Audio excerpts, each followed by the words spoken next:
Hey, what's up, guys? Welcome to the Snowville Astronomy Podcast, where we delve into the mysteries of the infinite cosmos. I'm your host, Joey Snowville Shaddy, and joining me on this celestial journey is my trusted companion, Lincoln the Doggy. Together, we explore the wonders of the universe, uncovering fascinating science facts, while occasionally delving into intriguing conspiracy theories. But fear not, our focus remains grounded on the realm of scientific knowledge. So buckle up, get ready to embark on an astronomical adventure like no other. Welcome to No Avail Astronomy Podcast featuring the infinite cosmos.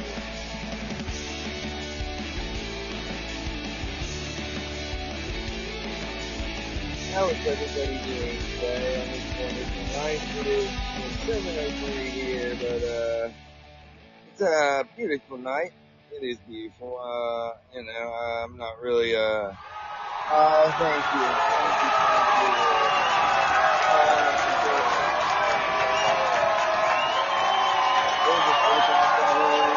The moon looks amazing, man. God, it's incredible to be able to sit here and look at this, the moon. It blows my mind, like, I really does. I can't believe that, we have the ability to be able to even look at the cool facts about the telescope. They're real neat, man. It blows my mind about how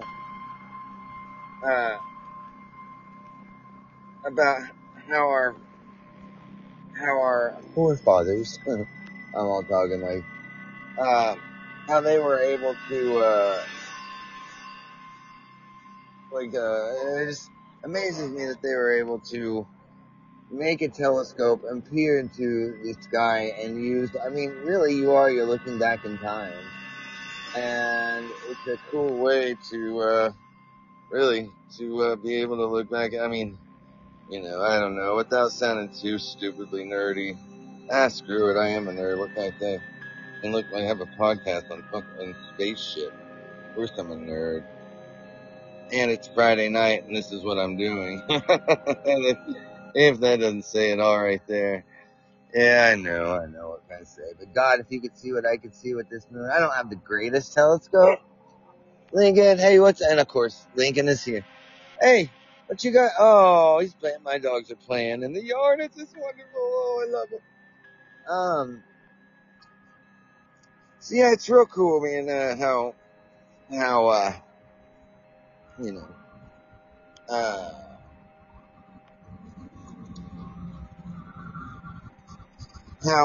don't know how telescopes works.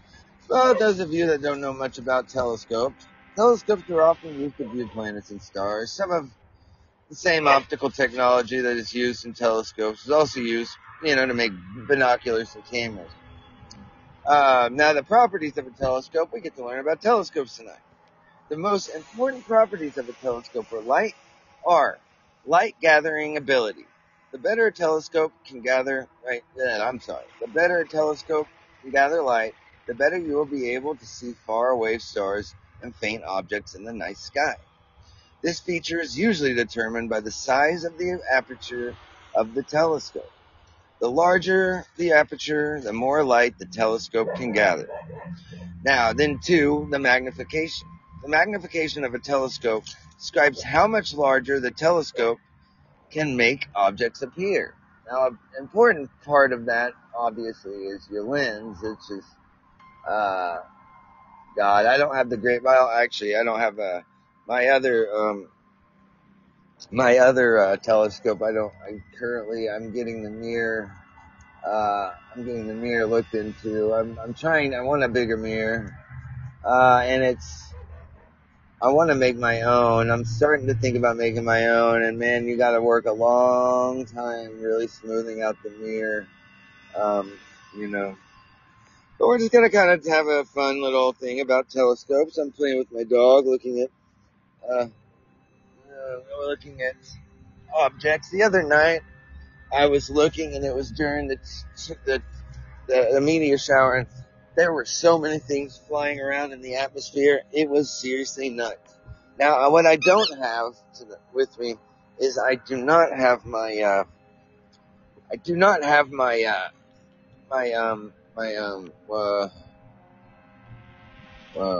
what's this? I can't, voice isolation.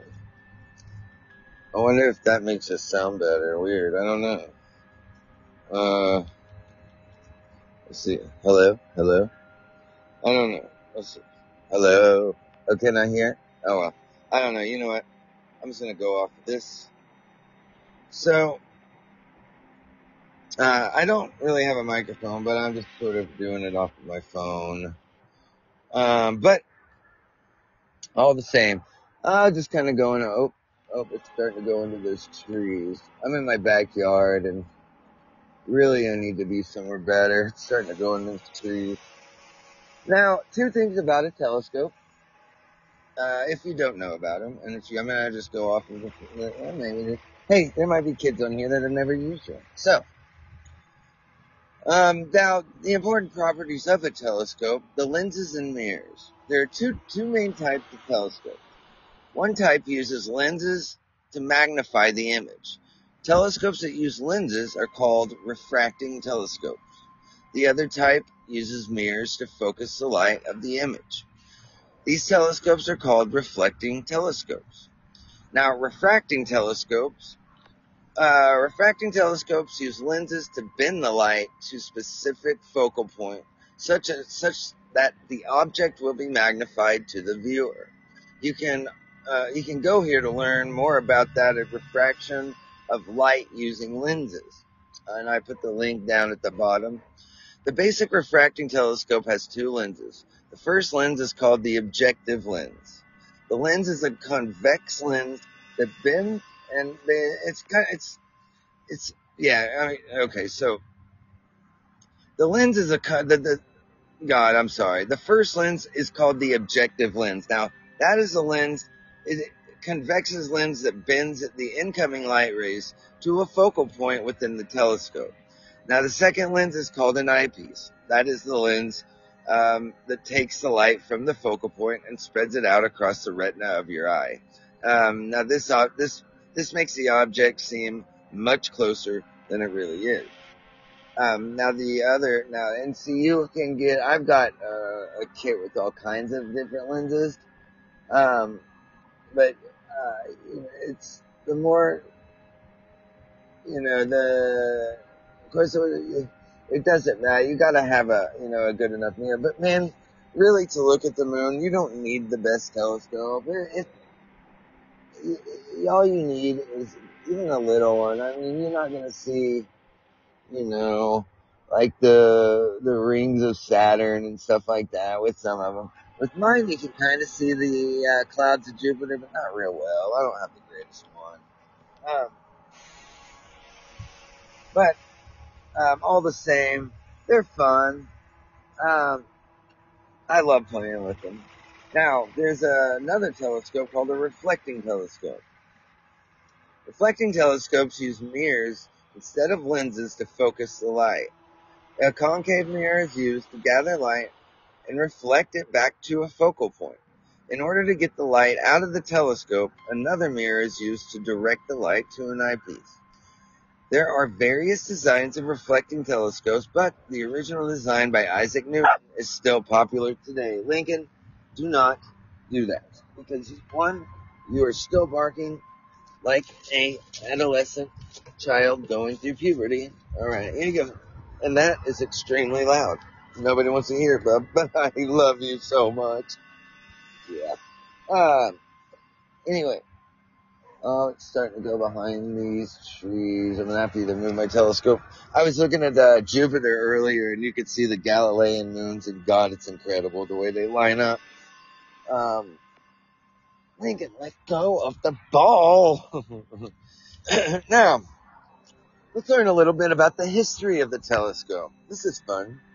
Now, the history of the telescope goes way, way, way back, obviously. I wanted to put a picture of... for your eye viewing pleasures. I like to try to give my viewers, you know, the best that I can. I know this isn't the greatest podcast ever, but I try to make it the best I can for you guys. Oh man, I know it's not great, but I love doing it all the same. I do. You guys are all great, and I love my podcast, and I love the people that are on here. It's wonderful. You guys are great pulpies. You are. Now, the history of the telescope goes back way, way, way back, and man, I'm going to tell you now, thank goodness for figuring that out. I mean, okay, imagine, I mean, the universe, think about it, the universe, we are a born species, and your eyes, obviously, I mean, we have eyes for a reason, and it is to be able to see, where we're going, like legs to be mobile, but imagine a universe without eyes. I mean, you could not see the light, the stars, the planet, obviously anything on Earth. But, I mean, imagine that. If things weren't emitting light, we would be, I'm not going to get all stupid or whatever, but it's amazing how our eyes work and how we are able to see these things that are hundreds of billions of light years away. And these stars and galaxies that emit so much light, just, man, it blows my mind. I'm such a space nerd. My whole life, just been a space nerd. I love it.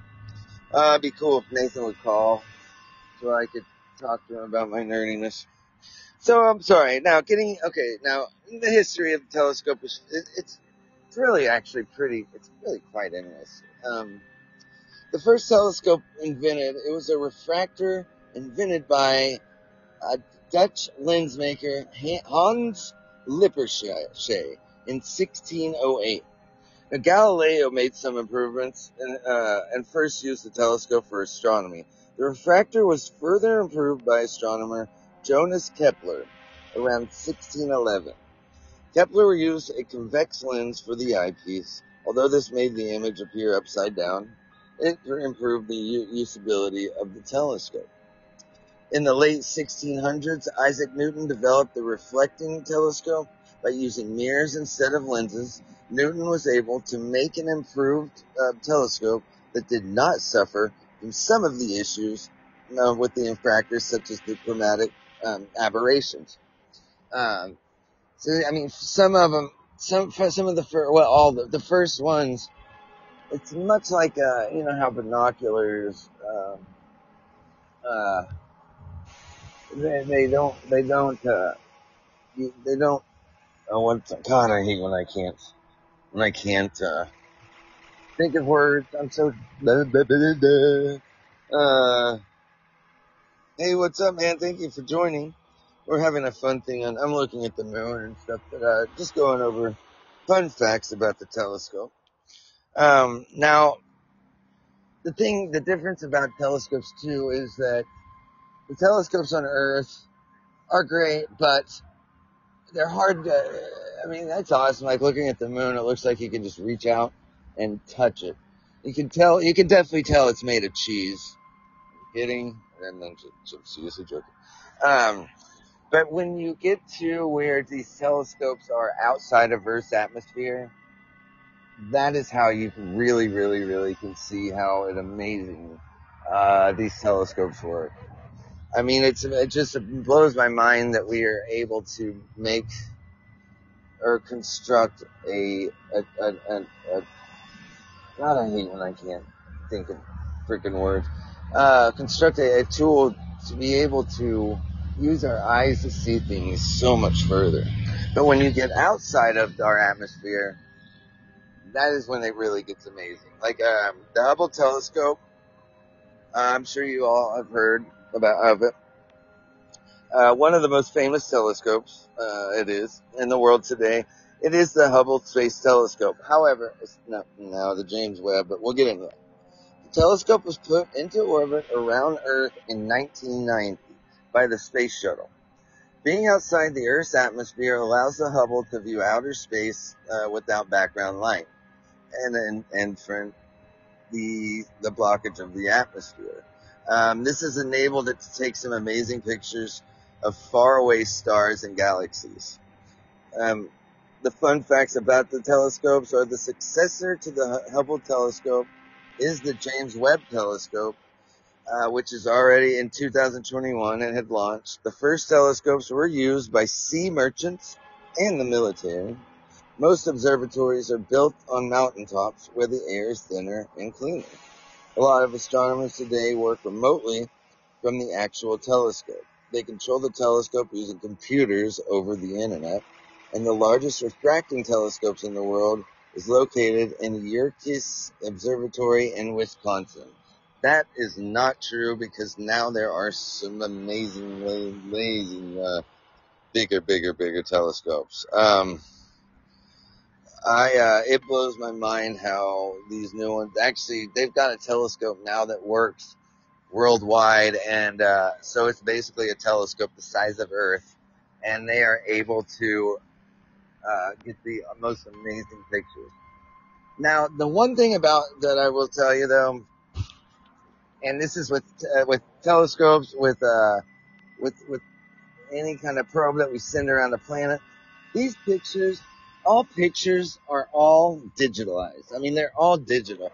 So when they take these pictures, they're taking them in a digital format. So when it's sent back to Earth, they're not pictures sent back. They're all these codes and all these different, numbers, letters, of sequence of numbers and letters and commands. And so the thing is about NASA, and we all know how honest NASA is, you can go in and take out the ring of Saturn or the spaceship that was by Jupiter. You can take that sentence out of that code and that won't be in it. Or take the blue out, and that's what's so misleading. And that's what sucks when you have a lying organization to portray anything, because, once one picture's altered, how the hell do you believe any of them? And it sucks so bad that NASA, I mean, come on, NASA. God damn, we're all flipping human beings here. We're a species that everybody deserves to know what the is going on. I mean, I don't understand why we have to be lied to, why this shit has to, but whatever. I mean, they don't give a shit, whatever. All we need to do is start a rebellion and just fucking totally just stomp the fucking grounds of everything. It's ridiculous that we get treated like idiots. And then they want us to, I'm sorry everybody, I'm going off. It's aggravating. That we get lied to and that we're supposed to believe this bullshit. And, it's like that Mars, face, as soon as that was brought up, all of a sudden, pictures were lied about and things were misconstrued and we were played as the idiots by NASA. They make up anything. I mean, there's probably, now, here's the thing too, that, I wish, I need to remember her name. Margaret some Thatcher, I don't remember, but the reason the government hides this stuff is, and this is exactly why. If we were to learn about other civilizations, our way of life as we know it right now would completely crash. Now, these days it would be so different, but they treat it like it would be like in the 60s, 50s. And that is that the rich would lose all power. Scientists would completely lose everything that they have. Scientists, they would lose the hold that they have on everybody. I think it's scientists more than, and I hate saying this, but I think it's scientists more than anybody that want to keep the truth, down or hidden. Because all of a sudden that would take away, it's like in religion, scientists, and there's an actual real truth about why all this would, and I'll get, to it some of it. I'll do a show on it, but I try not to get into the conspiracy things and stuff. But initially, the religious people and scientists, they're the ones that don't want people to know, because, anyway, I'm not going to get into it. I'm sorry. Now, let's talk about some of the interesting facts about telescopes. Now, the Dutch lens makers were first to manage to create simple modern telescopes. The first modern spectacles were made in the 13th century, and telescopes come in many sizes, of course, from small handheld ones to large, building-sized hangars, and even football field structures whose dishes are built directly into the ground. Like I said, they've got that new telescope too. And feel free to call in or leave comments. Anything like that. I love it when people call and talk. Hit like and on all that fun stuff. Definitely helps the channel. Anyway, I'm sorry. But yeah, call in if you want. I love it when people call in, or just leave comments, or let me know if there's anything that I can do to make this more fun, or I don't want to bore you guys off of this or anything. Now, there are hundreds of physicists, mathematicians, and engineers that helped the telescope to reach their current state, including well-known figures from science history like Galileo Galilei, Johannes Kepler, Christian Huygens, and Isaac Newton, and many, many others. The first space telescope was launched from Earth in 1970. Invention of the first modern telescope is accredited to Dutch spectacle maker Hans Lippershey, who lived in the 16th century. The most famous telescope of all time, Space Hubble Telescope. Now, it is, but the James Webb, now the Hubble Telescope is responsible for 25% of all space images in all modern scientific research papers. It transfers 120 gigabytes of data each week, and its operational costs reach about $10 billion. Jeez, Manizas, go God mighty. But like I said, those are pictures that can be altered because it's coming. Everything now is in the digital world, so it's all coded. So you can take out one part of that code, and all of a sudden now you have a purple planet instead of what color it really was. Or you can take the rings out of Saturn just by taking one sentence out of that code. It really sucks. And NASA, of course, they're so honest. I don't know why I'm even having this conversation. I love NASA and their honesty. Just kidding. It sucks that that the only people that really have our grasp. Because it's not like,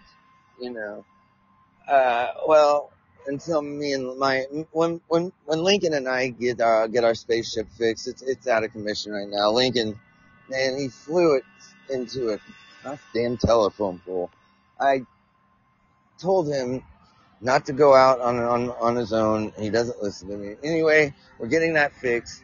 So we will have better pictures for you guys than NASA. It's a shame. I'm sorry, but we'll get there. Now, where was I? Oh yeah. Now, in medieval Europe, came in contact with the science of optics via the translated Arab book, most notably, I cannot say this, Ibn al-Haytham's Book of Optics from 12th century. I'm sorry that I butchered that. My bad. One of the most popular early uses of telescopes was on merchant ships, whose crews was very interested to find out what ships, friendly or hostile, sailed around them. Military use of telescopes was also very popular between the 17th and 19th century. They were used to easily spot troop movements and semaphore information lights from very far away. Well, gee, babe, well, golly, Wally, that's true. Large astronomy telescopes are built on top of mountains so that they can observe the sky that is unobstructed with clouds or thick layer of atmosphere that introduces slight flicker to the incoming rays of light.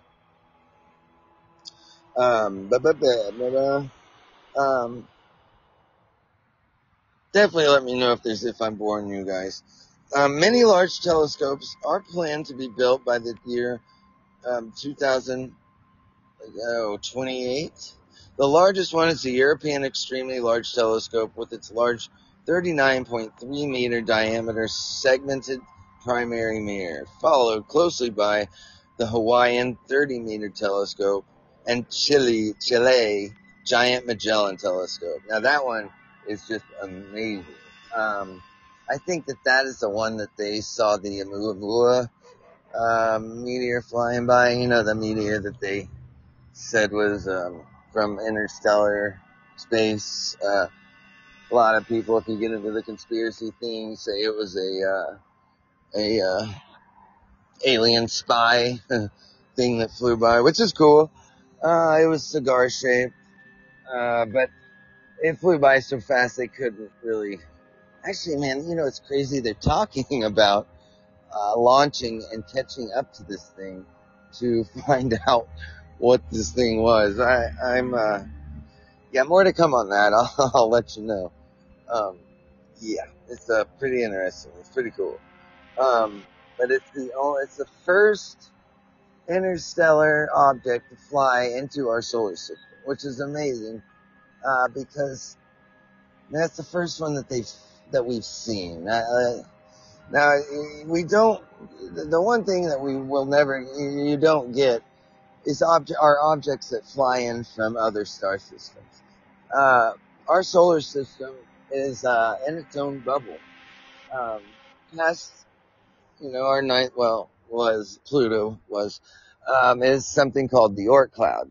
Now, in that Oort cloud, there's billions of trillions of icy bodies, from tiny specks to, 50 meters, huge kilometers. I'm so stupid. Some of them are huge, but,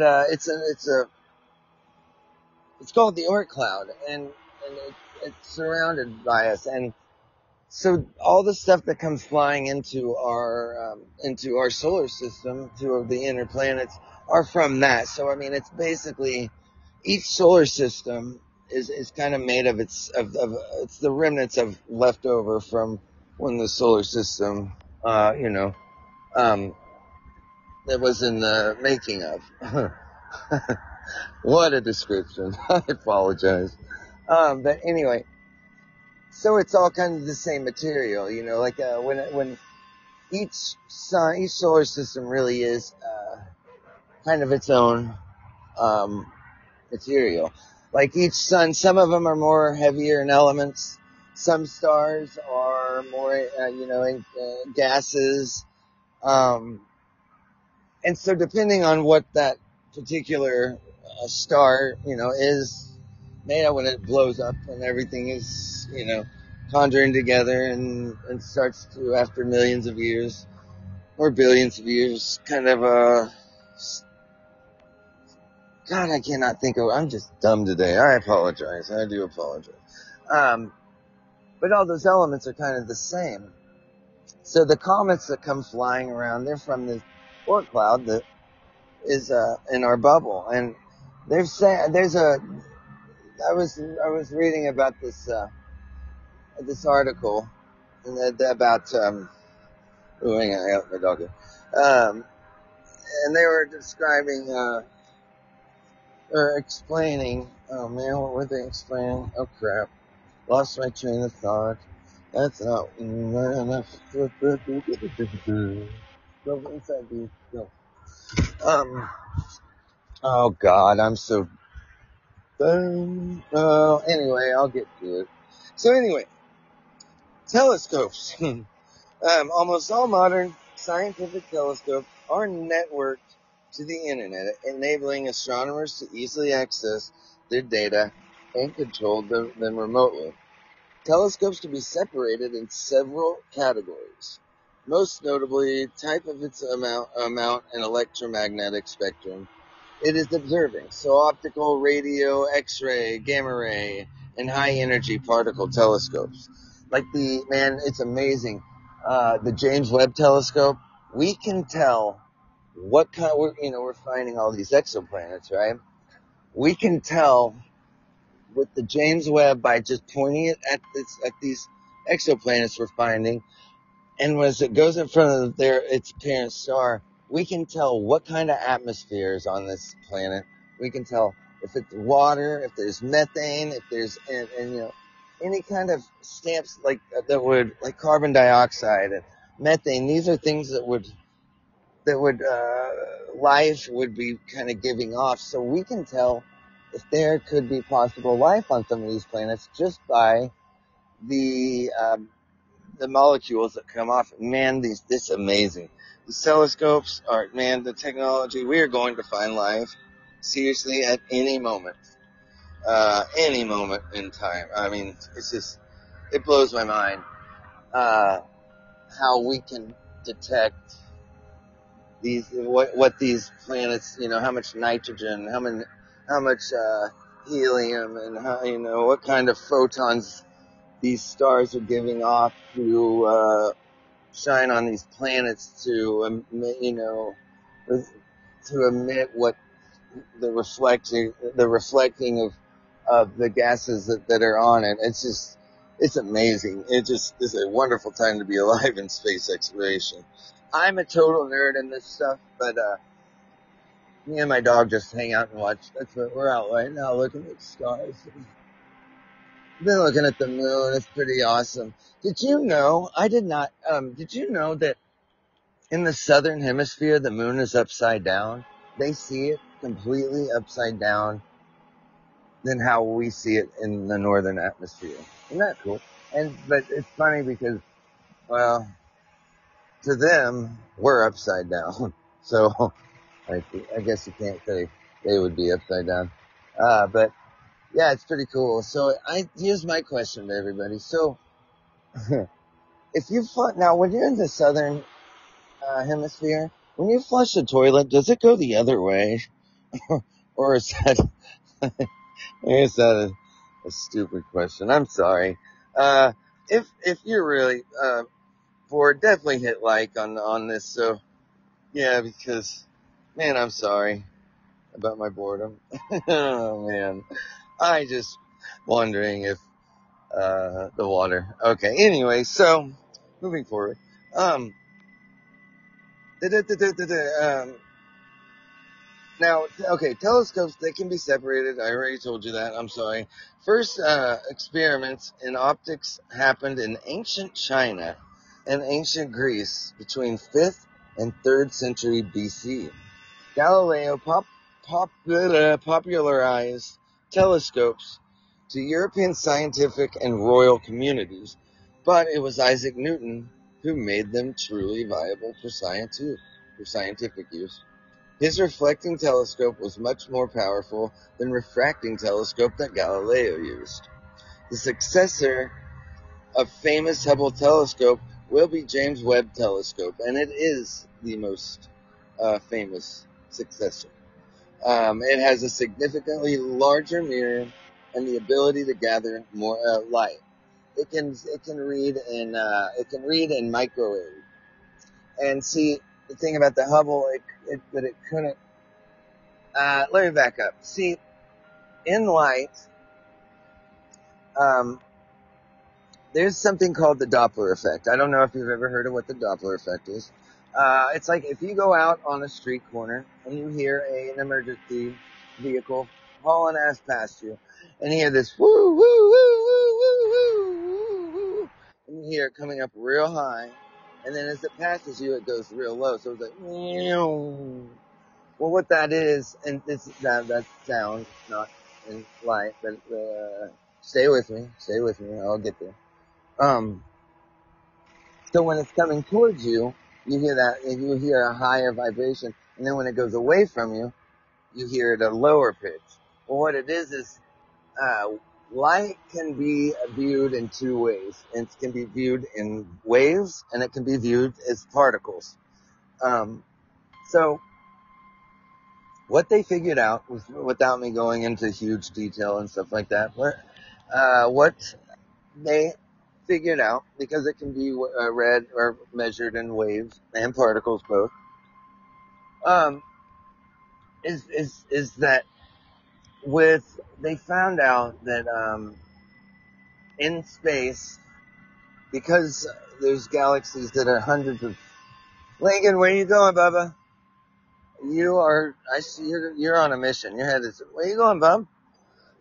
Come here. Let's find your ball. I'm sorry, guys. Lincoln's out. He goes stargazing with me. We gotta find his ball. But what they found out was light, when traveling, when it's hundreds of thousands of light years away, and with the universe expanding like it is, that when the faster it's moving away from us, the wavelength, the waves are a lot slower. They're a lot further. They're not jumbled up, so they're a lot further. And what that does is it gives off a red shift. It switches over to a red shift. It's seen in X-ray vision, which our eyes don't see in X-ray, but so they're moving further away. I think the further away an object is, the faster it is moving away from us. And that is how they can tell how far an object is, and if it's moving further or if it's moving closer to us. So the light waves from these far off galaxies, the waves are a lot. It's hard to do this without a diagram. The waves are a lot longer. So it goes off into a redshift. Now, if it's coming towards us, they're bunched up. The waves are bunched up, so they're not as big. They don't have as much space between them. So that gives off a blue light. So the galaxies that are moving away are in a red shift, and the ones coming towards us are in a blue shift, and that's how they can tell how far an object is, and if they're coming closer and further away. And because the James Webb has the ability to change, to see an X-ray vision or gamma or different, I cannot think. God, I'm such a retard, and I'm deeply apologize. I'm trying to get my wording right, and it is just not my night for it, man. I feel... I'm gonna do a show on this, though. So please stay tuned to check that out. Although, as dumb as I sound, you guys probably won't want to hear me do anything, really. I apologize. But try to stay with me. I will get better with this, I promise. Anyway, so yeah, that's one of the reasons that the James Webb Telescope is so amazing, is because it can be seen, it can read light in different than the light spectrum. So anyway, sorry to branch off and all that. I hope that you guys, that makes sense. That makes sense to anybody? Are you guys still there? Okay, anyway, I'm sorry if you're not, but I hope you are having fun with this. I don't know. But anyway, so, but telescopes that can be separated in several categories. The success now, Galileo popularized telescopes to European scientific and royal community but it was Isaac Newton who made them truly viable for scientific use. His reflecting telescope was much more powerful than the refracting telescope Galileo used. The successor of famous Hubble telescope will be James Webb, and we know that. Scientific telescopes are not always solitary instruments. They can be built as large arrays of telescopes that collect visible light or radio signatures over large distances. The most famous telescope observatory of that is the Very Large Array VLA in New Mexico. It has 27 antennae with dish diameters of 25 millimeters. Now that's pretty goddamn amazing, really. But it's, I don't know. I find it fascinating. I hope that you guys are having fun with this.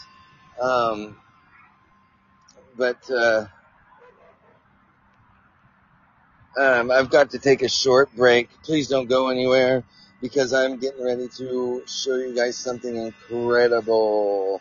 I got some real cool pictures of the moon and a couple in Jupiter that I'm going to post on here from my telescope. So don't go anywhere. I'll be right back. It was in 1599. Architect Domenico Fontana was building an underground canal near the Sarno River when he stumbled upon some ancient artifacts, frescoes, and architectural blocks. As he examined his find more closely, what Fontana saw shocked him so much that he immediately buried it all back again. The architect had discovered the ancient city of Pompeii, which was destroyed by the Vesuvius volcano in 79 AD. If it hadn't been found 100 years later, we might have never known this tragic story. But what is it that horrified Domenico Fontana so much? And could this catastrophe happen again? According to scientists, another eruption of Vesuvius is inevitable, and this time, our entire planet is at risk. Excavations in Pompeii resumed only in 1748 under the leadership of the Spanish military engineer Roque Joaquin de Alcubierre. This time, archaeologists not only found well-preserved everyday objects and entire 3D scenes, but also numerous human remains. Archaeologists noticed that when they found a skeleton in compressed ash, it was always surrounded by an empty void. Scientists decided to fill these voids with plaster. The result was appalling. They created casts of the Pompeians in their final moments of life.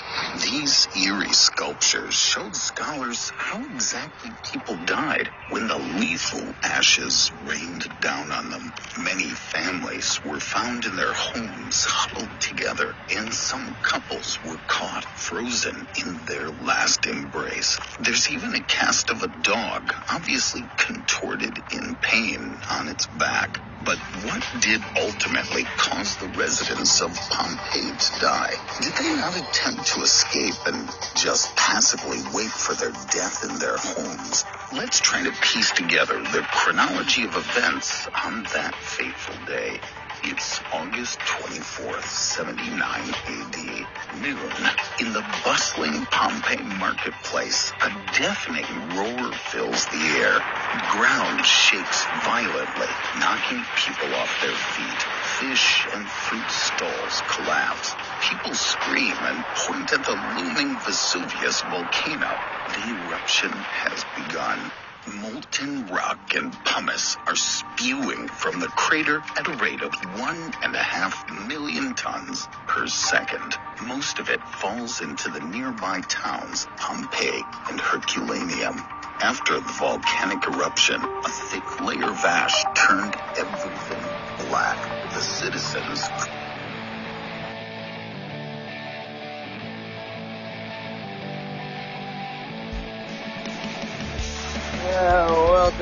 Welcome back.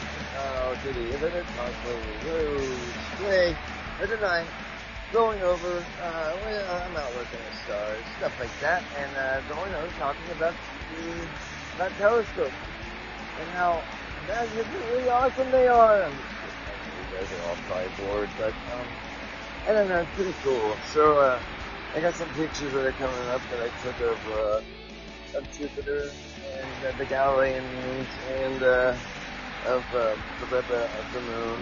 Really, really cool. Oh, thank you. Thank you.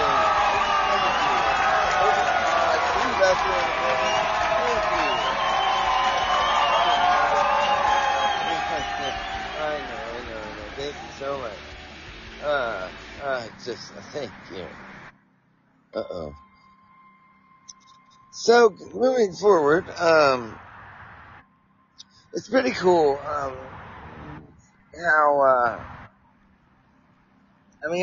we figured out how using lenses can get us so far. Now with light will bend with the fabric of space. What I mean by that is, if you have a sun or a star and you put that in, just lay it, the fabric, it's hard to do this without a visual. I'm going to start trying to do adding video to my podcast.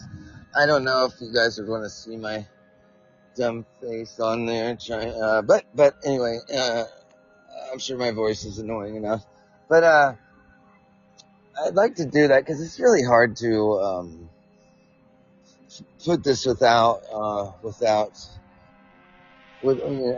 having a visual. But so if you have the fabric of space and you put a star in the middle of that, well, there's a bend to it. There's a bend to the fabric of space.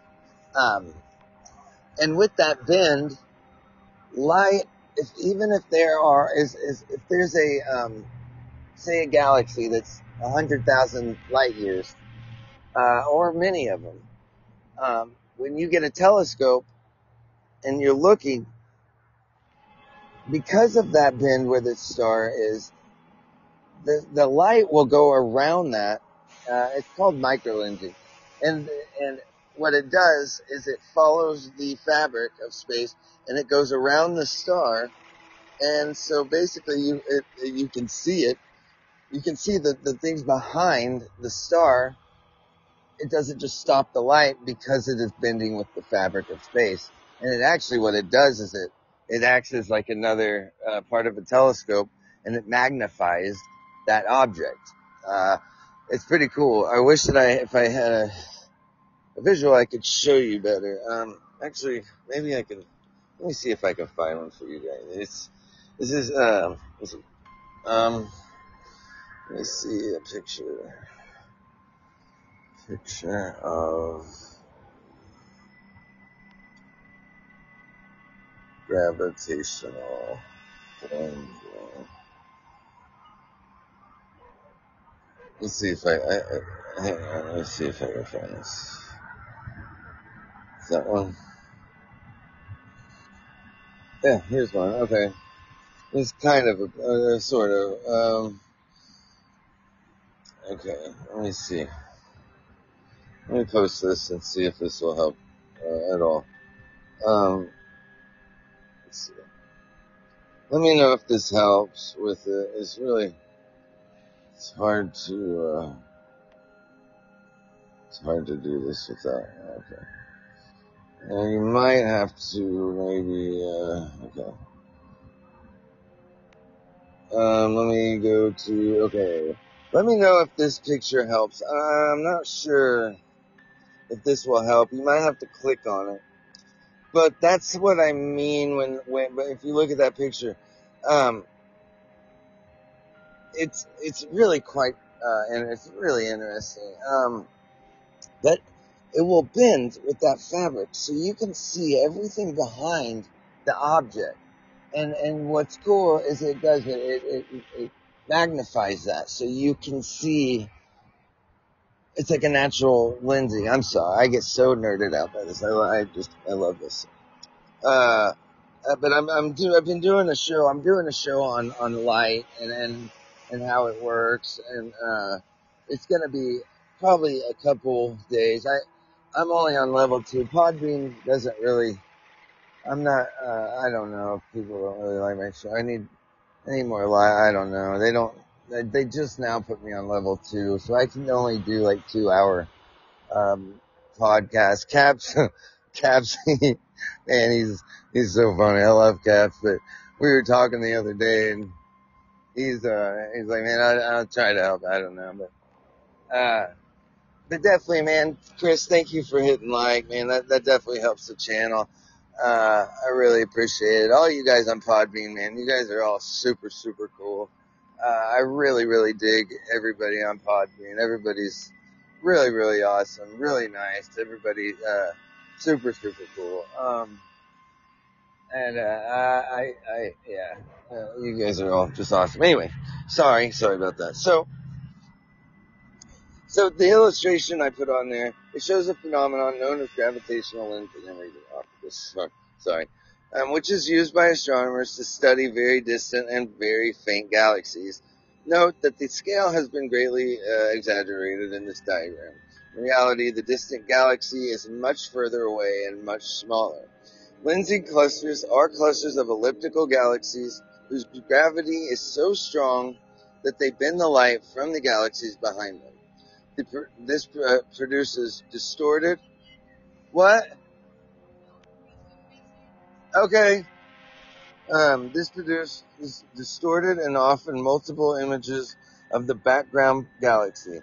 But despite this distortion, gravitational lensing allows for greatly improved observations as the gravity bends the light's path towards Hubble, amplifying the light and making otherwise invisible objects observable. A team of astronomers has used Abell 383, one such gravitational lens, to observe a distant galaxy whose light is resolved into 2 images by the cluster.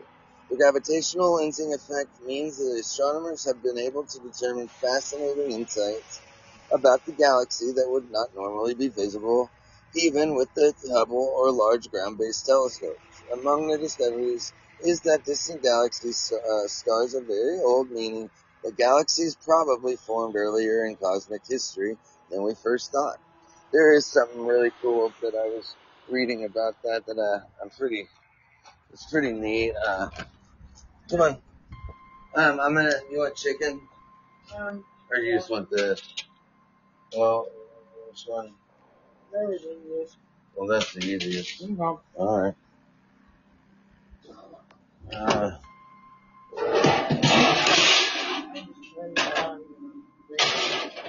Okay, well, if you want me to make chicken, I will, but if you want to do that, I don't mind.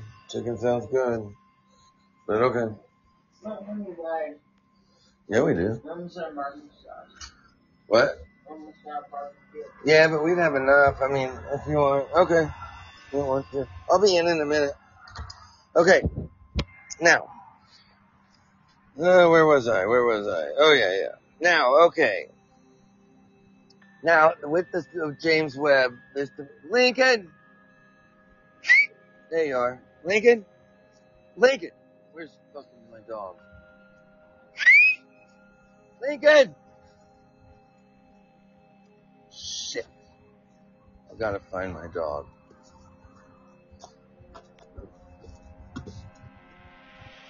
Is Lincoln? There he is. Okay, now, since the European Space Agency launched NASA's James Webb Telescope from French Guiana on Christmas Day 2021, the telescope has hovered in space about 1 million miles from Earth. During its voyage, the JWST unfolded like a piece of origami, releasing an array of solar panels. And if you guys would like to hear any about something else, definitely put it in the comments and let me know. This podcast this is your podcast. I consider it more of your podcast because I don't want you guys to be bored, and I want you guys to learn stuff. things, and I want you guys to, anything that you might have questions on, I would love to hear it. And you know, even and even, you know, I like it too, because even I learn stuff. You know, I love learning, man. It's like, man, I'm a drummer. I've been playing drums for like 30. I started when I was 9. I'm 46. I've been playing drums for, I don't know, 30 whatever years. And man, the greatest thing I love about drums, is you can always learn more. I mean, I still suck. Been playing forever, but I can always learn more. And it's the same thing with this astronomy stuff. Um, I can learn so much from other people, you know. That's what I love about it. I definitely, uh, I will never say that I know more, or I'm, you know, nobody's better than anybody. I always consider we're all human. We're all doing the same thing on Earth, and that is getting by. And I always think, man, let's help each other out. Sorry to get off on a tantrum, sounding like a dummy, but I just, Michael Leon, what's up, 7 How's it going? Thank you for joining. But yeah, you can always learn more from people, you know. I'll be the first one to say that just because I got this astronomy podcast doesn't mean that I know it all.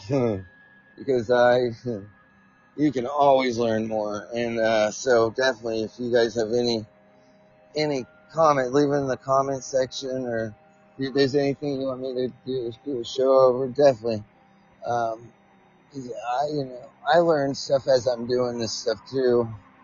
I mean, I got a major in physics, but not anything great. I mean, you know, I just love it because you can always learn more. Anyway, I'm sorry to go off on that. So, talking about the James Webb, man, the moon looks so neat right now.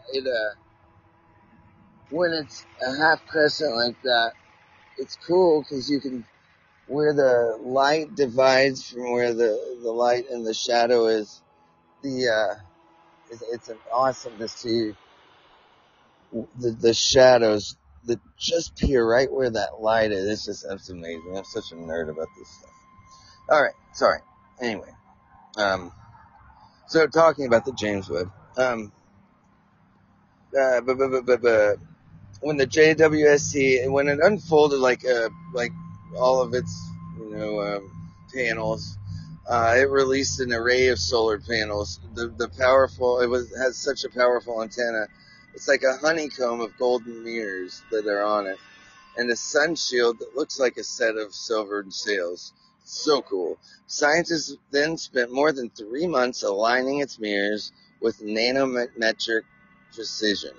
About a year after the telescope released its first images, Jane Rigby, the top NASA scientist working on the project, told me that it has performed not only better than the requirements, but better than they possibly dreamed. The one thing I don't like about the NASA pictures is that it, like I said, it's all digital. And so with that coding, and NASA being so honest that they are, would never lie about the pictures. Bullshit.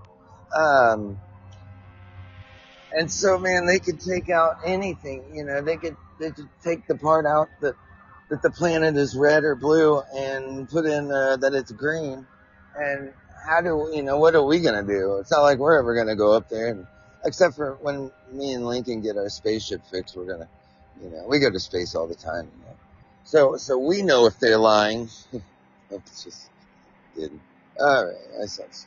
Anyway, but, where was I? Oh shit, where was I? I don't remember. Oh, that sucks. Oh, yeah, alright, here it was. So, yeah. So there were predictions, but this was a terra of incognita. Past the cliff of the Hubble could do, the expectations were all over the map. Rigby told, where he had ignorance, we now have beautiful data. But it's still, they can put however they want, and that's what sucks. But recently, in celebration of the telescope's third year of scientific operations, the Webb team published an anniversary image of stars being born in the Rho Ophiuchi cloud complex, the stellar nursery closest to Earth.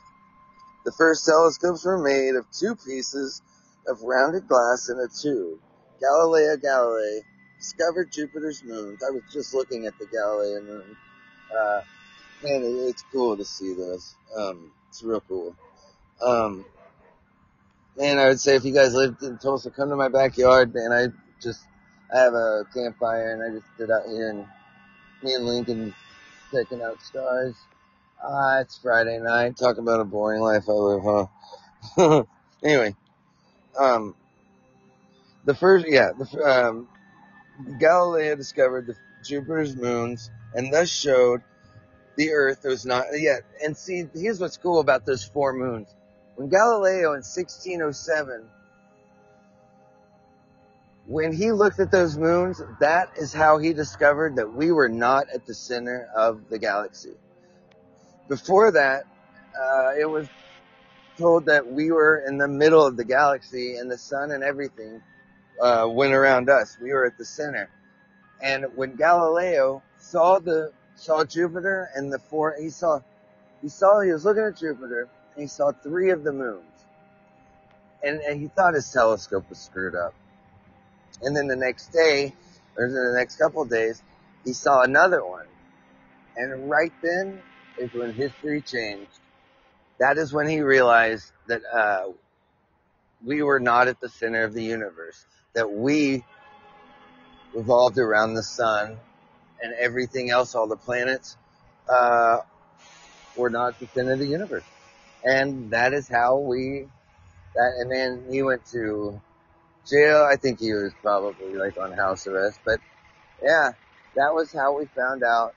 It's pretty cool. I mean, that was the first step in finding out that we were not at the center of the universe. Pretty cool. Anyway, that's a little tidbit of information.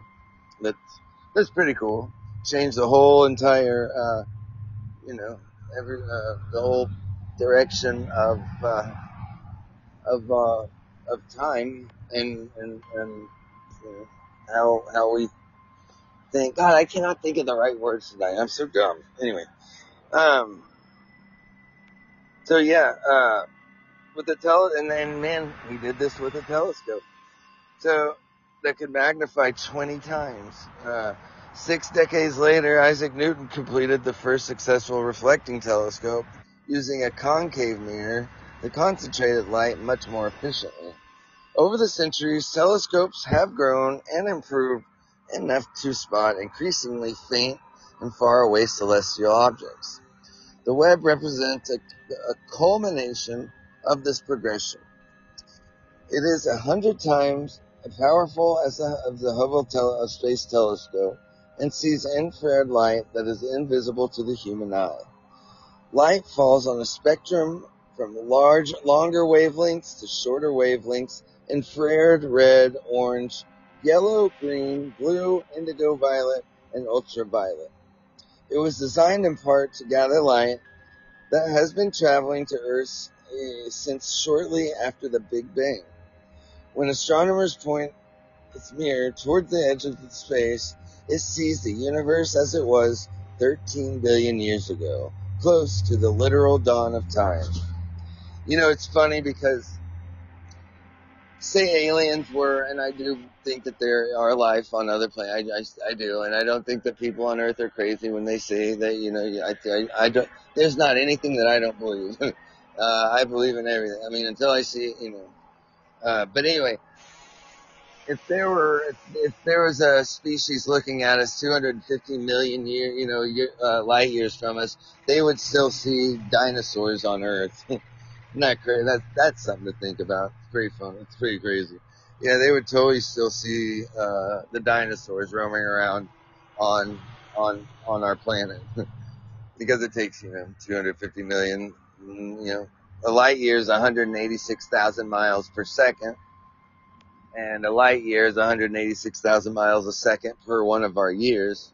So that's what a light year is. So they would still see Tyrannosaurus Rex eating a shitload of dinosaurs. Anyway, it's weird to think about that. So anyway, Rigby works at NASA Goddard Space Flight Center in Greenbelt, Maryland, and has been part of the James Webb Telescope since the team started in 2010 as an astrophysicist and since June as the JWST Senior Project Scientist.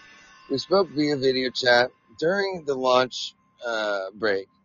During their lunch break, While I asked her questions, she jabbed a fork into a Tupperware that she had brought from home, and then chewed thoughtfully as she considered her answers. She is an animated storyteller, often punctuating her points with hand gestures and minor adjustments to her black horn-brimmed glasses.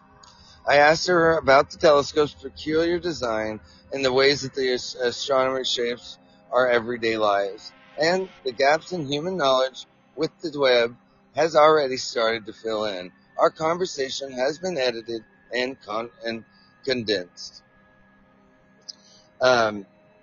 So when the Hubble telescope launched, we soon learned that its images were blurred. Engineers had to build the equivalent of eyeglasses for it.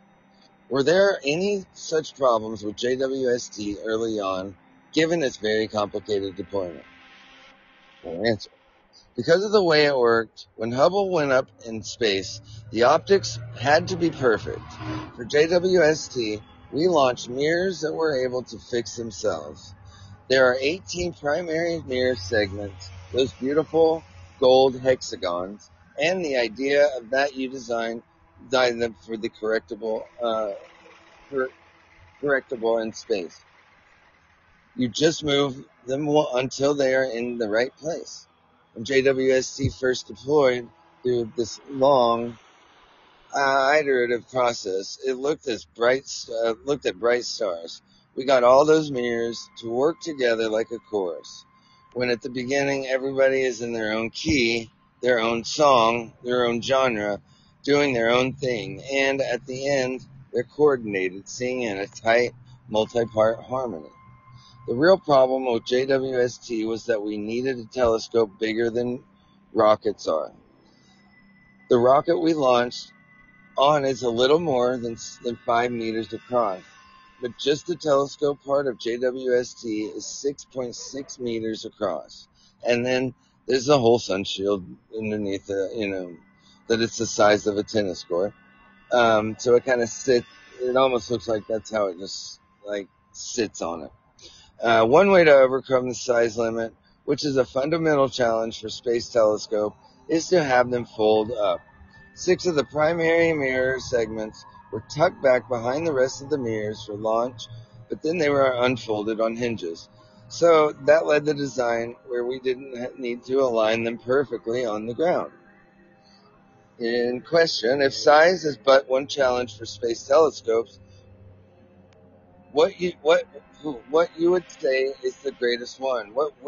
Which one would you say is the greatest one? She says, oh my gosh, I think right now the greatest challenge is just time. The telescope is about 100 times more powerful than anything we've had before. In the same observing time, it can see things that are 100 times fainter than what we could see with Hubble or the Spitzer Space Telescope. So it is this powerful beast, and in the first year of science operations, we have about 500 different observing programs. In total, thousands of people from all over the world who are using the telescope. In a given day, we will observe a quasar, which is a accreting black hole that is far away as you can see, and then a couple hours later, we'll go observe an asteroid in our own solar system. Then we might go observe a nearby galaxy. We have a schedule, and we are doing observations that were selected competitively by the scientific community as the most compelling. And we are doing observations after observations. and then getting those data out to the world. The ingredient for discovery is just time. What are the main questions JWST must answer for the missions to have been considered a success? Well, it's just well, it's worth taking a moment to go back a bit. Hubble launched in 1990, and there were three key questions that set out to answer. One was, how old is the universe? Which is really a measurement about how fast the universe is expanding. We now know that wasn't the most exciting question to ask. In the course of measuring that expansion of the universe, astronomers came to understand that the universe's expansion is accelerating. That was the unexpected discovery. The second one was, what are quasars, and what is their relationship to galaxies? Well, from work with many telescopes, including Hubble, we now know that quasars are supermassive black holes of 1 million to 1 billion solar masses in the hearts of galaxies that are fueling, that is, they are feeding on gas and even destroying stars, and in doing so, are shining as bright as or brighter than their parent galaxies. We now know that every galaxy has such a black hole in its heart, but that most of them are asleep. The one that's in our Milky Way, they say it's asleep, but it's starting to wake up. Yeah, it's pretty crazy. I will do a show on that as well. Please remind me about that. A small fraction of them, however, are turned on and are fueling. We don't really understand how the black holes and the parent galaxies evolved together, but we have evidence that one's controlling the other, but we don't know how. Third, Hubble was also built to study the gas together, like the structure spanning the void with the beautiful kind of filamentary geometry. And we know that how galaxies are connected to the network determines how they're able to fuel and grow. It's fun to think back over 30 years and realize how little we understood 30 years ago and how far we've come. That is pretty crazy. What about JWST? For JWST, the question that we knew we were going to ask were, what did the first billion years look like? How did galaxies get started? From the data we have so far, we're going to stop. Sorry, not you guys. My sister's trying to call me and I can't answer right now. We are finding galaxies further back than we knew were possible. We're seeing back in time through about 300 million years after the Big Bang. The elevator pitch we used when JWST was sold was that we'll see the baby pictures of the universe, and we will definitely do that. JWST was also built to study the atmosphere of planets orbiting other stars.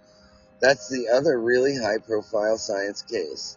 And we're doing that, but we haven't gotten far enough yet during our first year of science observations. What gaps in science do the JWST's unique capabilities fill? Is everyone still there? Am I boring everybody? I hope not. So anyway, JWST works in the infrared. It was designed to see the light from the universe that is totally invisible to Hubble, which sees primarily the optical and ultraviolet. About the bluest light that JWST can see is the shade of red, wine. And then it goes redder from there. Because of the Big Bang, space is expanding, not just stuff in space, but the fabric of space itself. And the light and the see from distant objects has actually been stretched by the expansion of the universe as well. That causes light from those distant objects to get stretched to longer wavelengths. It gets shifted to the red to lower energies. So that goes back to what I was saying. Like when light, as it's further away, the wavelengths are bigger and they're longer. So it shifts to a infrared redshift. And then if they're bunched up, then those shift to a blue, and those are moving towards us. I'm gonna do a show on that though, so that'll be pretty cool. But we can do that because the light travels so fast, the speed of light. We are studying galaxies whose light has been traveling for more than 13 billion years. The universe is only about 13.8 billion years old. Those are the baby pictures of literally everything, and in particular of the baby galaxies that would have turned into mature galaxies like our own Milky Way.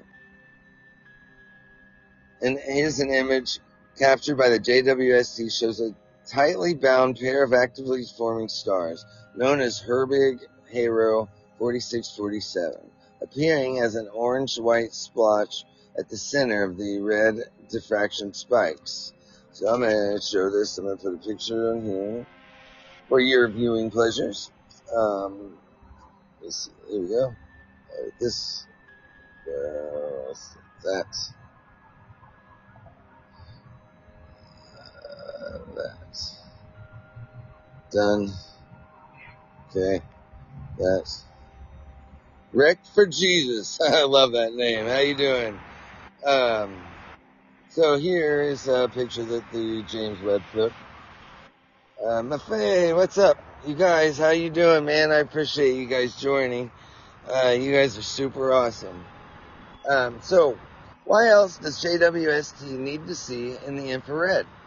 Much of the universe is filled with what we call dust, but is really more like smoke.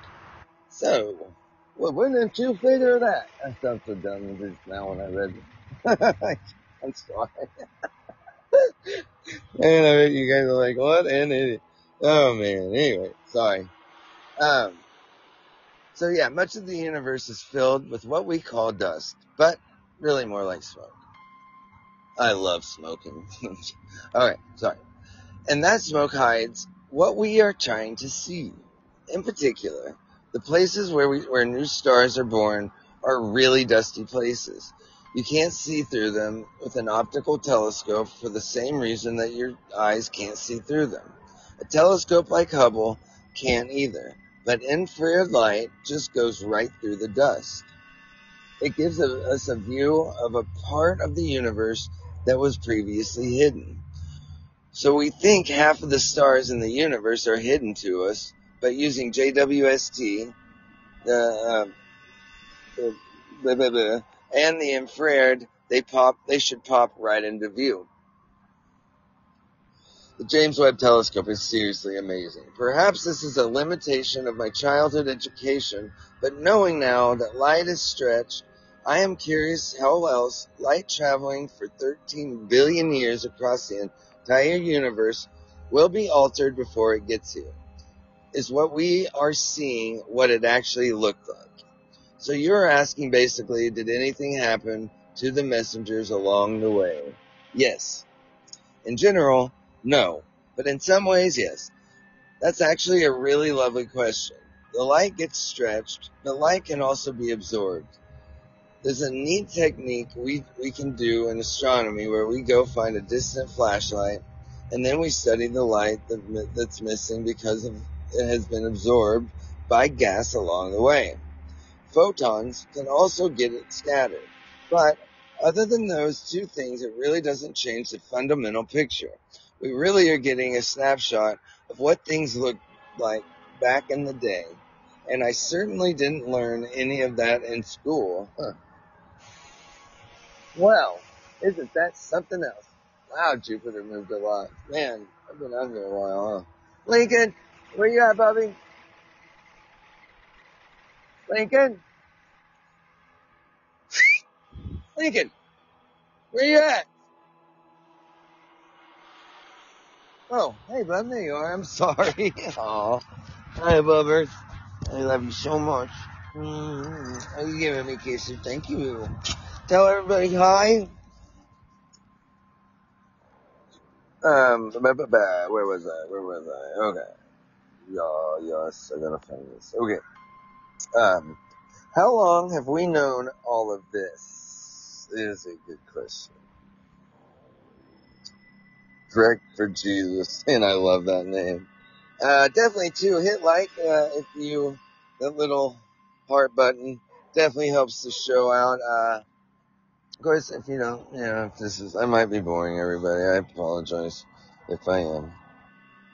How long have we known all of this? I once read that in terms of structure, the human mind had everything it needed to build the Hubble Space Telescope about 100,000 years ago. We just didn't have the technical ability to do it.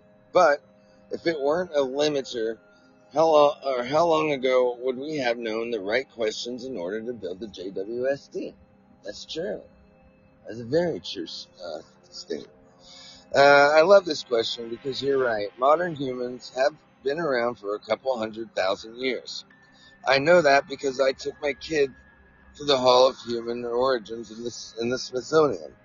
Ancient humans would have known the Milky Way much more intimately than we do because today we have light pollution. But astronomy was a part of their everyday lives. But in their storytelling, and once we invented agriculture for when to plant the crops. Certainly, I assume people would have been asking the Big Bang questions around campfires for as long as we've had language and been modern humans with big brains. How did it all get started? Are we different from the other animals? What came from this? And are there other planets? Of course. Are there other places like this? And the really cool thing about living now is that we can get some of the real answers to those questions. The technology that built JWST is the same technology that would need to build telescopes to go survey Earth-like planets around nearby stars and see if there's any life out there. That's amazing, right? We've always been wondering, since there have been humans, are we alone? But we're within a generation of having the technology to just go find out. Not even a generation, 1 or 2 decades. And then it's coming. It's coming and it's coming really, really quick. The beautiful Milky Way up there isn't the only one like that. There are thousands. So how did it come to be? We've only known that what stars are made out of with the fantastic 1925 thesis of Cecilia Payne. Probably the best astronomy thesis ever written. That was her thesis. Can you imagine that? Like, we all sit down and say, I'll have to do something useful for my thesis. And hers was, okay, here's what stars are made of.